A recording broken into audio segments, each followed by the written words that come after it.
teacher laughed when black students said he built a robot until it walked across the room before we dive in this story. Hit the comments and tell us your city or country. Let's see how far this story reaches. If you like the video, please subscribe. He stood in front of the class, holding a plastic box with blinking lights and wires. "I built this at home," he said quietly. The teacher chuckled.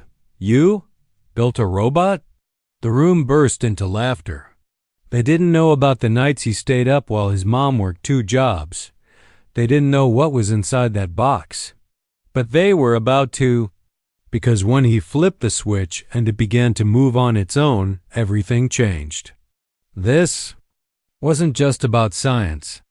This was about seeing what they refused to believe. Watch until the end. Jaylen Washington was 14, soft-spoken, and always sitting at the back of the classroom.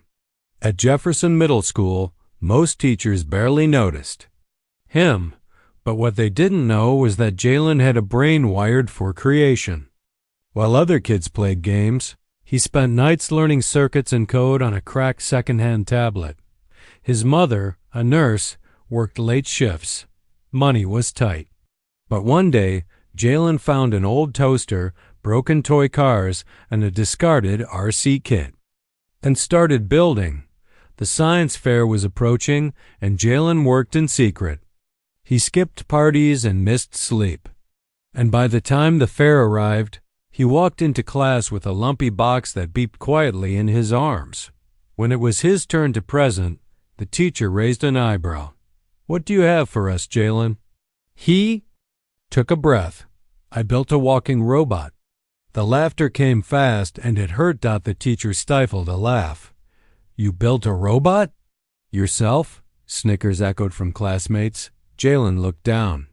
He didn't expect applause, but he hadn't expected ridicule either.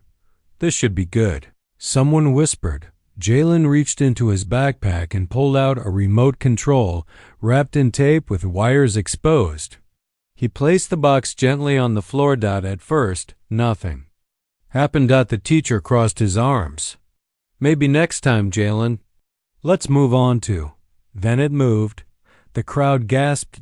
2 spindly legs unfolded from the sides. The body whirred. A mechanical whine filled the room as the robot stood clumsily but upright. Then, one step, another. It walked across the room, not just a toy on wheels. It utilized actual motion sensors, gears, and balance-coded software to mimic human movement. Mouths dropped open. Phones came out. The same classmates who mocked him were now filming. Jaylen didn't smile.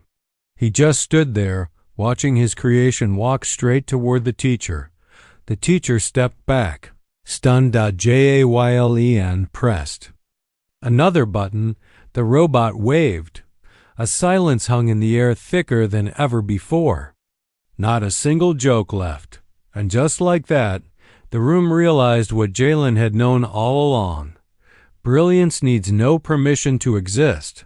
Later that day, the principal called Jaylen into his office. Not for punishment, but for congratulations. MIT alums on the school board had seen the video. Offers of mentorship poured in. A local tech company asked if Jaylen wanted to tour their robotics lab. The same teacher who laughed at him shook his head. Eyes lowered. "Jaylen," he said, "I misjudge you." Jaylen looked at him for a moment, then said, "I know, because when you spend your life being underestimated, you stop needing validation." All he needed was one chance to be seen. And now? The world was watching. Today, Jaylen's robot sits in a glass case at that same school with a plaque that reads, "Built by a boy who refused to be ignored." He didn't just build a machine, he built a moment of truth, a moment that reminded everyone that genius doesn't have a color, and brilliance doesn't need permission. The question isn't how he did it. The real question is how many other Jaylens are being overlooked right now, because somewhere out there, another student is holding something extraordinary and waiting for someone to believe them. Are we ready to listen? Or will we laugh until it walks across the room? Drop your city in the comments if you believe every child deserves to be seen. Take care.